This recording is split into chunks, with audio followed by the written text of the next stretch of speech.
Good evening and welcome back to Fox 23 News at 9. I'm Zach Simonar. Today, the Southern Miss Golden Eagles looked to extend their 4-game win streak when they went out onto the road to take on the Seminoles of Florida State in Tallahassee.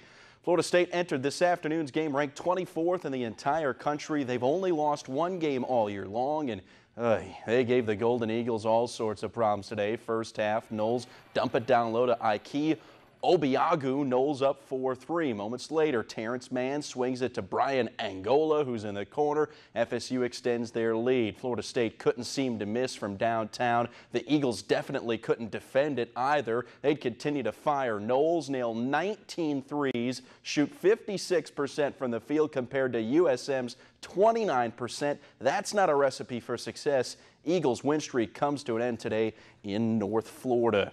It was also a difficult day for the Southern Miss ladies, who dropped a 19-point decision in Atlanta to Georgia Tech. The Jackets really separated themselves in the third quarter when USM was limited to 4 points. Jayla King finished with 13. Eagles wrap up the non-conference against Blue Mountain next Saturday.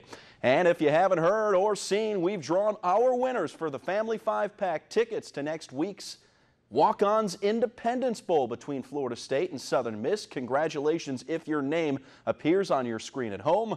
We ask you to swing by our WHPM TV Fox 23 location on 120 North 40 Avenue in Hattiesburg during business hours by tomorrow at 5 o'clock to claim your tickets. Make sure to do it by 5 o'clock because we don't want you to miss out on this opportunity.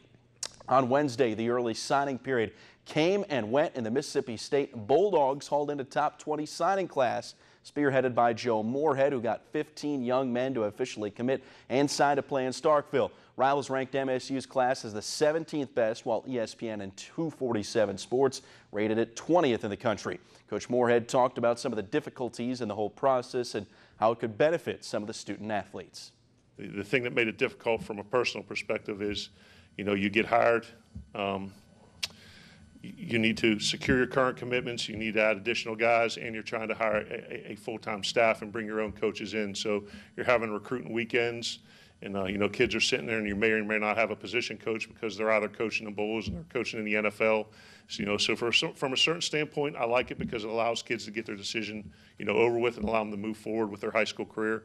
But at the same time, from a coaching perspective, it does present some challenges from a systematic and strategic standpoint. For the first time in 42 years, 2 running backs from the same team will be heading to the annual NFL Pro Bowl. The Saints' Mark Ingram and Alvin Kamara have been tearing up defenses all season long, and while Drew Brees says that the Saints have had some good backs in the past, the duo of Ingram and Kamara may be the best that he's seen. Because we had Sproles and we had Pierre, and they were kind of filling the other roles, but Mark has blossomed into this just total all-purpose back. I mean, he can do everything. And Alvin Kamara can do everything, so we said it all year. You can plug those guys in to any situation and feel very comfortable, very confident in their ability to do the job. The Saints can clinch a playoff spot with a win Christmas Eve when they face division rival Atlanta in the Big Easy. Tough to see USM's basketball team. Yeah, it was definitely a letdown because I know the guys get excited for games like that, go on the road, hostile environment, top 25 team, and then just couldn't make it happen. Yeah, just didn't really show up tonight and didn't get the effort that they needed this afternoon. All right, thanks, Zach. Yeah.